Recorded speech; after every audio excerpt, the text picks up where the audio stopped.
વિષ્ણુ સહસ્ત્ર પાઠ. વિષ્ણુ સહસ્ત્ર નામનો પાઠ આજે આપણે કરીશું. વિષ્ણુ સહસ્ત્ર નામ સ્તોત્ર એમ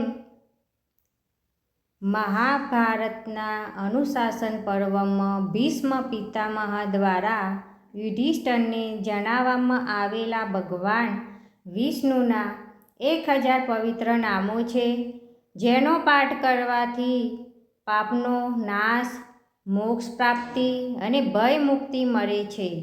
નિયમિત પાઠથી દુશ્મનોનો નાશ, સમૃદ્ધિ અને માનસિક શાંતિ મળે છે.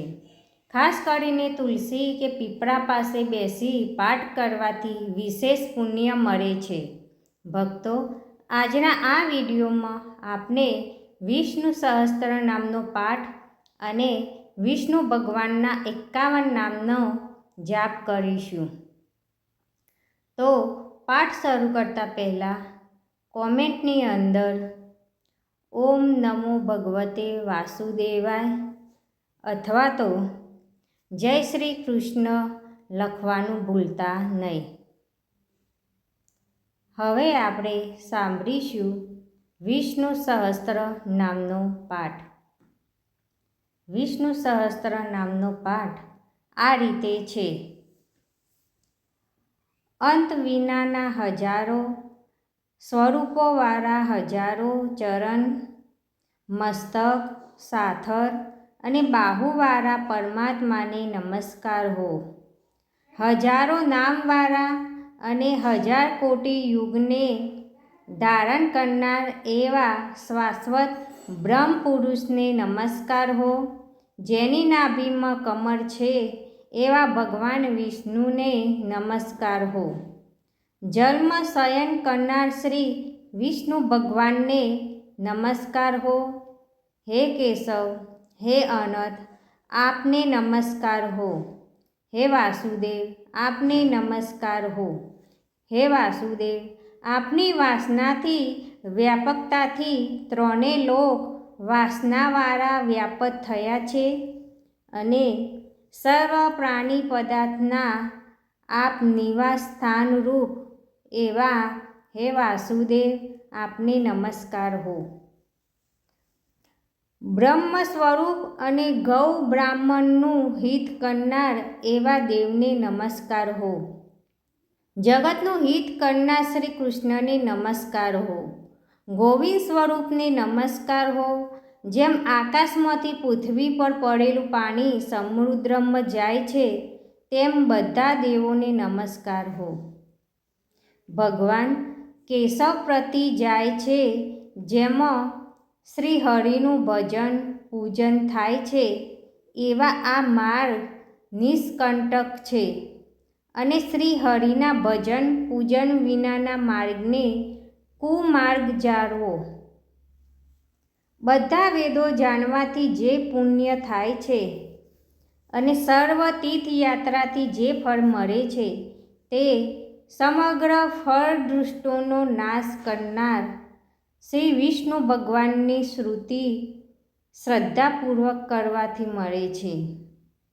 જે મનુષ્ય શ્રીહરિના મંદિરમાં નિત્ય 3 વાર પ્રભાત, મધ્યાહન અને સાયંકાળ 2 કે 1 વાર પણ આ પાઠ વિષ્ણુ સહસ્ત્રનો પાઠ કરે છે, તેના સર્વ પાપ કર્મો નાશ પામે છે.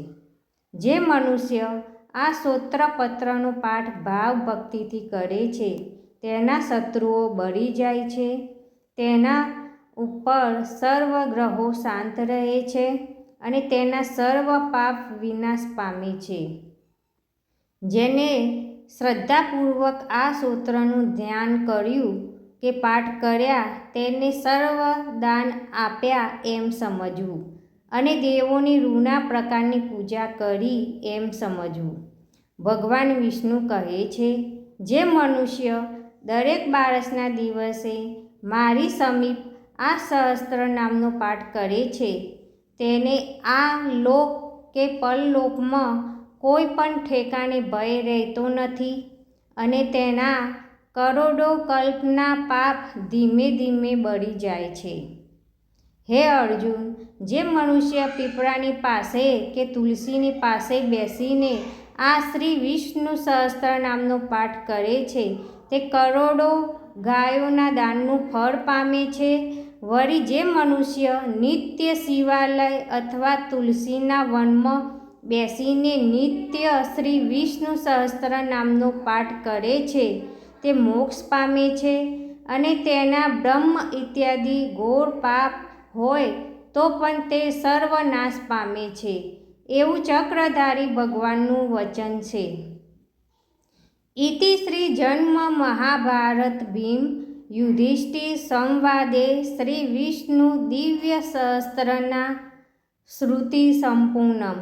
ભક્તો, વિષ્ણુ સહસ્ત્ર નામના પાઠમાં ભગવાન વિષ્ણુના 1000 નામનો ઉલ્લેખ કરવામાં આવે છે, પણ આપણે વિષ્ણુ ભગવાનના 51 નામનો જાપ કરીશું.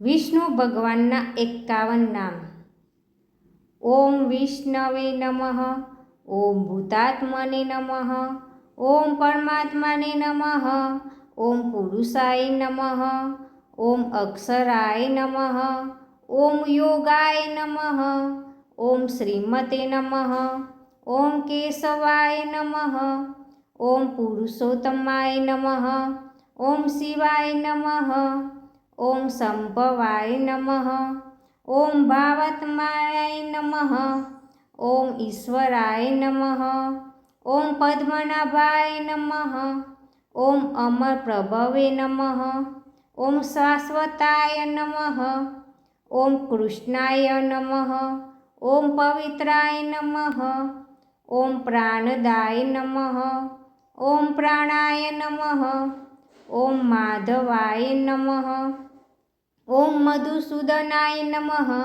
ઓમ ઈશ્વરાય નમઃ, ઓમ વિક્રમાય નમઃ, ઓમ ક્રમાય નમઃ, ઓમ કૃત્યાજ્ઞાય નમઃ, ઓમ કૃત્યે નમઃ, ઓમ સુરેશાય નમઃ, ઓમ શરણાય નમઃ, ઓમ સમણે નમઃ, ઓમ પ્રજાભવાય નમઃ, ઓમ સર્વદર્શનાય નમઃ, ઓમ અજાય નમઃ, ઓમ સર્વેશ્વરાય નમઃ, ઓમ અચ્યુતાય નમઃ, ઓમ વાસવે નમઃ, ઓમ સત્યાય નમઃ, ઓમ સમાય નમઃ, ઓમ રુદ્રાય નમઃ, ઓમ અમૃતાય નમઃ, ઓમ જનાર્દનાય નમઃ, ઓમ વેદાય નમઃ, ઓમ ચતુર્ભુજાય નમઃ, ઓમ ભોજનાય નમઃ, ઓમ વિજયાય નમઃ, ઓમ વામનાય નમઃ, ઓમ નિયમાય નમઃ, ઓમ યમાય નમઃ, ઓમ માધવાય નમઃ, ઓમ અનિરુદ્રાય નમઃ, ઓમ ગોવિંદાય નમઃ. ભક્તો, અહીં આપણે વિષ્ણુ ભગવાનના 51 નામનો જાપ પૂર્ણ કરીએ છીએ. કોમેન્ટની અંદર જય શ્રી કૃષ્ણ લખવાનું ભૂલશો નહીં. જય શ્રી કૃષ્ણ.